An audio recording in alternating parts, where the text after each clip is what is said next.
January 13th, 2014. You know, I brought my man Jeff G, the sports dude, in because if you're a Laker fan like I am, we're going through a rough time right now. It is bad. It's the probably. I mean, even people who remember the mid '90s Lakers and the Del Harris years. That was really bad for me. I remember that very, very well. And we got through that. But right now, my goodness, that loss on Friday to the Clippers. What?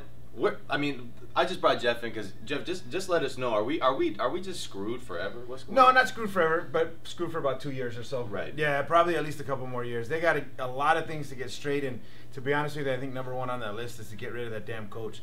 I mean, I say that people argue with me back and forth because they say, well, the injuries and it's not fair because you don't really have a squad, blah blah blah. And I call bullshit on all that, man. Yeah. Like any coach can coach a team that to not give up 140 points or whatever. Like they give up too many damn points, and on top of that, the guy can't figure out which rotation he's going to use. He has more rotations than there are days of the year. I mean, the guy is like ridiculous. Right. Nobody knows when they're playing. Nobody knows for how many minutes. Nobody knows who they're playing with. There's zero consistency since this guy came aboard, and it's just he's a pain in the ass, and he needs to go, man. Yeah, and that bleeds through with the players because if you don't know when you're playing or if you're going to play, like then how do you even stay sharp all the time mentally? Exactly, man. You got to build some cohesion. Again, I get the injury stuff. Laker fans, I totally understand the injury stuff, and he's playing with the skeleton crew. But still, man, on top of all that, like I don't think he's so married to his system, and I don't think his system is right for the city, let alone the team, you know. And he's got a couple quality big men in Gasol and in Kaman that actually play pretty damn well together. And this dude has done nothing but alienate his big men. Right. And it's just like, come on, man, we need to get somebody in there that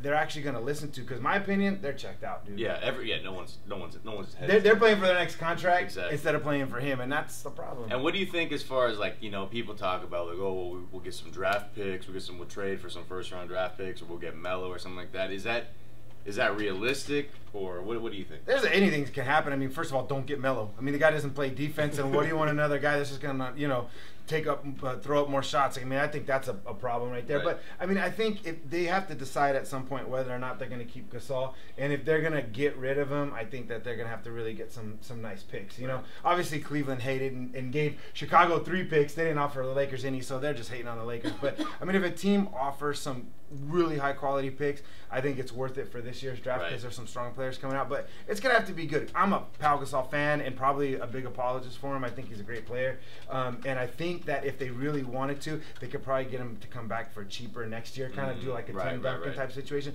and that would be great because if Kaman and him come back and Kobe's back, and then you keep people like. I would probably keep Nick Young, Xavier Henry, and maybe Wesley Johnson, and I'm probably forgetting Meeks. I think I would keep as well because he's been playing pretty well. But I mean, I think if you keep that little core group and then you fill it with some pieces, I think they'll be all right.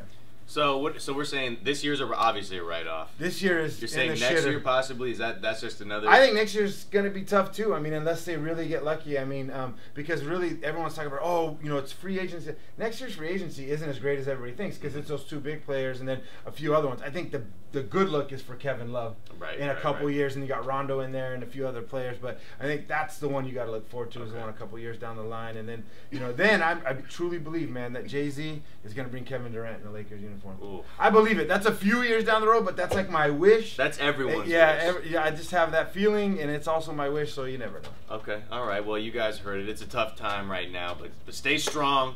Don't flip and be one of these Clipper fan, like ex-Laker Clipper fans that I see out there. I see you people. It's disgusting. Don't abandon ship. Don't abandon ship, man. Because we've had worse times before, and if you're old enough to remember, we've had really bad times before. We have. You know what I mean? So, guys, stay strong. See you tomorrow. Thanks, You Jeff. can cry on my shoulder, man. Come here.